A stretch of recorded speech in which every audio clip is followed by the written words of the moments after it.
పెత్తందారులను కొట్టి పేదలకు పెట్టాడని బందిపోటు అన్నారు. అణగారిన వర్గం కోసం నోరెత్తాడని కుట్ర పన్ని తలనరికేశారు. అయినా ఆ మహాయోధుడి గురించి ఏ చరిత్రకారుడు రాయలేదు. దాన్ని ఒక జానపద గాథగా కొట్టిపారేశారు. కానీ ఇది కట్టుకథ కాదు, నిజమైన ఒక యోధుడి గొప్ప పోరాటం. పండుగ సాయన్న 1840 నుంచి 1885 మధ్య కాలంలో ఈయన ప్రస్థానం సాగింది. మహబూబ్ నగర్ జిల్లా నవాబ్పేట మండలం మెరుగోని గ్రామానికి చెందినవాడు పండుగ సాయన్న. సాయన్న గ్రామీణ క్రీడల్లో ఆరితేరినవాడు. ఎద్దుల బండిని ఒక్క చేత్తో ఎత్తి విసిరేయగల బలవంతుడు. కుస్తీ పోటీల్లో ఒక్క చేత్తో 10 మందిని మట్టి కరిపించిన మహావీరుడు. అలా ఆటపాటలతో జీవనం సాగిస్తున్న సాయన్న ఊర్లో పెత్తందారుల ఆధిపత్యాన్ని చూసి ఎదురు తిరిగాడు. దాంతో భూస్వాములు సాయన్న భూముల్ని స్వాధీనం చేసుకొని ఆయన కుటుంబ సభ్యుల్ని చిత్రహింసలు పెట్టి చంపేశారు. ఇవన్నీ చూసిన సాయన్న కరుగ్గా మారాడు. తనలో రగిలిన విప్లవ జ్వాలల్ని అందరిలో పెరిగేలా ఊర్లన్నీ తిరిగి తనకంటూ ఒక దళాన్ని ఏర్పాటు చేసుకున్నాడు. పేదలపై ఆధిపత్యం చలాయిస్తున్న వర్గాలను తెలుసుకొని వాళ్లపై ఆయుధం ఎక్కుపెట్టాడు. భూస్వాముల సంపదలను కొల్లగొట్టి పేదలకు పంచడం మొదలుపెట్టాడు. ఒక్కడిగా మొదలైన సాయన్న దళం కొద్ది రోజులకి కొన్ని వందల మంది సమూహంగా మారింది.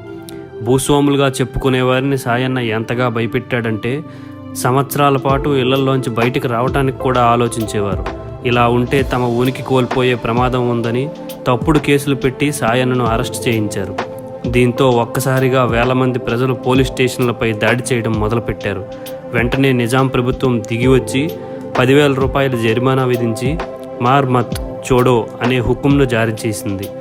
కానీ సాయన్న బయటకు వస్తే తమ ఆటలు సాగవని పెత్తందారులంతా అప్పటి ఎస్పీతో కలిసి కుట్ర పన్నారు. మార్ మత్ చోడో అంటే చంపొద్దు వదిలేయని, కానీ దాన్ని మార్ మత్ చోడో అంటే చంపేయి వదలొద్దు అని అర్థం వచ్చేలా మార్చి పండుగ సాయన్నను ఉరితీశారు.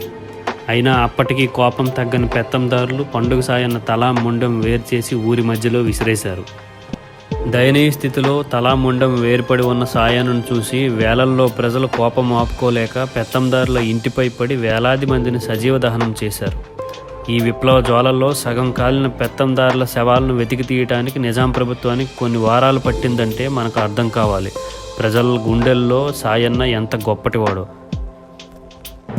ఇది విప్లవ వీరుడు పండుగ సాయన్న అసలు కథ. ఇప్పటికీ మహబూబ్ నగర్ ఎర్రసెకల్లో సాయన్న మరణించిన రోజున ఆయన సమాధిని చూడటానికి ప్రజలు వేలల్లో వస్తూ ఉంటారు.